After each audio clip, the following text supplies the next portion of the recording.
તો hello guys, તમારા બધાનું ફરીથી સ્વાગત કરું છું આજના એક નવા બ્લોગમાં. તો ગાઈસ, આપણે ફરીથી રિક્ષાના ધંધા પર નીકળી ગયા છીએ અને ખાલી અત્યારે તમે ટાઈમ જોઈ લો, 4:45 વાગે આપણે નીકળી ગયા છે અને ફર્સ્ટ રાઈડ આપણને મળી ગઈ છે.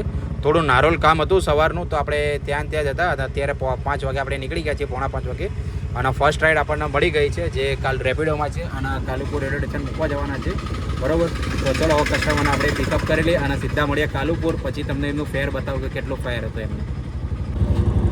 તો આપણે જે સાવાડીથી આપણે જે રાઈડ લઈને આવ્યા અત્યારે આપણે કમ્પ્લીટ કરી નાખીએ છીએ. કસ્ટમરનું ફેર 161 રૂપિયા થતું હતું. બરાબર, અને કસ્ટમરે આપણને 170 રૂપિયા ટ્રાન્સફર કરી દીધા છે અને 5:18 થઈ ગઈ છે. હવે અહીંથી આપણે જોઈએ કે આપણે ઘી ગાડા કોડ ઊભા છીએ. બરાબર, તો ઘી ગાડા કોડથી જોઈએ કે બીજી રાઈડ આપણને ક્યાંની મળે છે.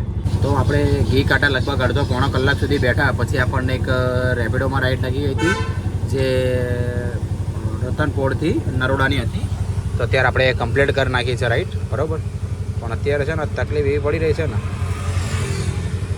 જો જેટલી વાર કરું છું ને એટલી વાર આજ બતા કરે છે. પેમેન્ટ એમનું હતું 123 રૂપિયા. બરાબર, તો આપણે કસ્ટમરની જોડેથી લઈ લીધા છે, કલેક્ટ કરી લીધા છે પેમેન્ટ. બરાબર, તો આપણે નરોડા ઊભા છીએ. તો નરોડાથી જોઈએ કે બીજી રાઈડ આપણને ક્યાંની મળે છે.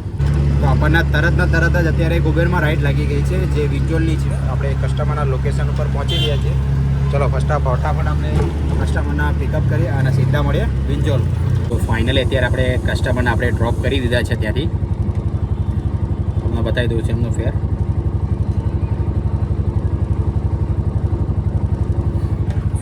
₹185 આપણે એમની જોડેથી કલેક્ટ કરી લીધા છે. બરાબર, પણ એવું હતું ને કે જો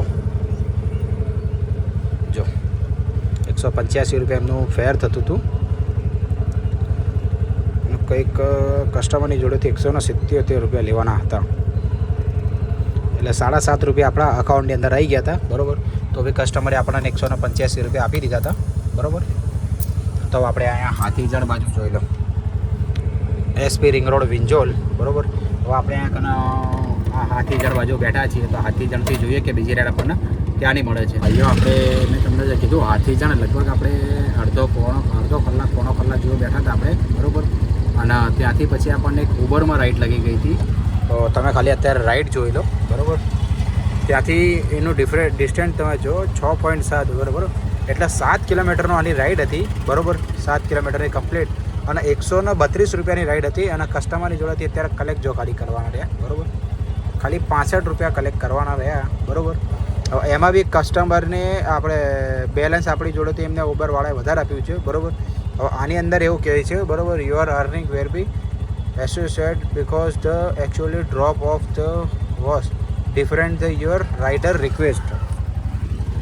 કહેવા તો વસ્તુ ઘણી બધી માગે છે. બરાબર, હવે આની અંદર કહેવાનો મતલબ શું છે કે કસ્ટમરે આપણને કીધું કે ભાઈ ડિવિઝન મને આખો એસપી રિંગ રોડ મને ફરીને બતાવતું હતું. હવે જે મેં રસ્તો મેં જોયો હતો એ રસ્તો આપણે અંડરપાસથી આપણે આવવાનું હતું. તો અહીંયાથી પછી આપણને કંઈક 12 કિલોમીટરની રાઈડ થઈ, 11 કે 12 કિલોમીટર.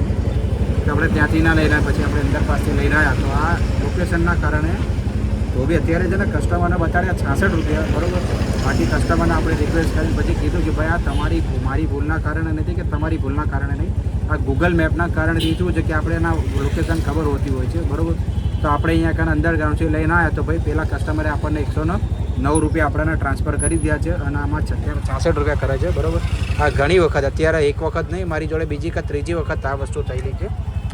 બરાબર, તો આ વસ્તુ તમારી જોડે બી થાય તો કસ્ટમરની જોડેથી જેટલાની રાઈડ હોય ને એટલા જ તમારા કહી દેવાની જોડે. જોઈ લો ખાલી 305 રૂપિયાની અત્યારે રાઈડ હતી સિલજની ટેક. બરાબર, તો આપણે ઉઠાયો જઈએ પણ આપણાથી ના ઉઠી. અને હા, બીજી વસ્તુ તમને એ કહીશ કે આ જે અત્યારે જે રાઈડ મેં તમને જે કીધું હતું ને 130 રૂપિયાની રાઈડ. બરાબર, એમાં અત્યારે આ ડિફરન્ટ કેવું પડી ગયું જોઈ લો તમે. જે આપણે એમને નરોડા ડ્રોપ કર્યા હતા. બરાબર, એમને તો નરોડા ડ્રોપ કર્યા પછી હવે આની અંદર કેવું થયું કે ભાઈ છે ને અત્યારે લોકેશનની અંદર મેં તમને બતાવ્યું કે ભાઈ એ વસ્તુ થઈ નથી રહી. બરાબર, તો આપણે છે ને થોડુંક આગળ આવ્યા તો ઠીક વસ્ત્રાલ બાજુ એ લોકેશન આનું ડ્રોપ થયું. આમાં આપણે જ્યારે કર્યું તો વસ્ત્રાલને પછી અહીંયા કાન આમનું રાઈડ કમ્પ્લીટ થઈ. તો ત્યારે એમનો ફેર તમે જોઈ લો, 245 રૂપિયા બતાવે છે. બાકી હકીકતમાં તો 123 રૂપિયા ફેર થતું હતું. તો કસ્ટમરની જોડે આપણે 123 રૂપિયા લઈ લીધા હતા, કેમ કે હવે નેટવર્ક ઇસ્યુના કારણે શું આપણે કંઈ કહી નથી શકતા, બરાબર ભાઈ. કેમ કે જે ધંધો હોય એ તમને હું રિયાલિટી જ બતાવીશ. એની અંદર પછી એવું નહીં કે ભાઈ આટલો ધંધો થયો કે કેટલો ધંધો થયો. જે બી રાઈડ મારીશું આપણે કમ્પ્લીટલી કહીશું. તો આપણે મણિનગર ઊભા છીએ, બરાબર. તો મણિનગરથી આપણે જોઈએ કે બીજી રાઈડ આપણને ક્યાંની મળે છે. તો ફાઇનલી અત્યારે આપણે જે મણિનગર બેઠા હતા, તો મણિનગરથી પછી આપણને એક રાઈડ લાગી ગઈ હતી, જે આપણે શું કહેવાય ઘાટલોડેની હતી. તો આપણે ઘાટલોડેની રાઈડ બી આપણે કમ્પ્લીટ કરી નાખી હતી. હું તમને એમનું ફેર બતાવી દઉં છું. કંઈક 185 રૂપિયાનું એમનું ફેર થતું હતું, બરાબર. અને અત્યારે જસ્ટ આપણે રાઈડ એમને કમ્પ્લીટ કરી નાખી 10 વાગ્યાની, બરાબર. અને અત્યારે ત્યાંથી આપણે ઠેક જમાલપુર બાજુ ખાલી આવી ગયા હતા. અને અત્યારે કોઈ બી રાઈડ આપણને મળી હતી પણ આપણા હાથમાં નથી આવતી, બરાબર. તો આજના વિડીયોમાં આટલું જ હતું. તો આજની હું તમને મારી ઇન્કમ બતાવી દઉં છું કે મેં આજની ઇન્કમ કેટલી કરી છે. તો તમે ખાલી ઉબરમાં તમે જોઈ લો ખાલી.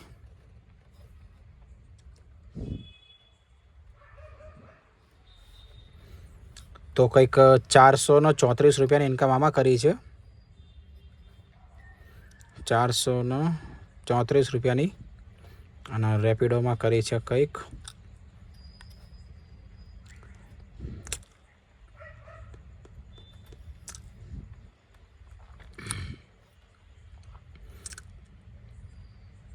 170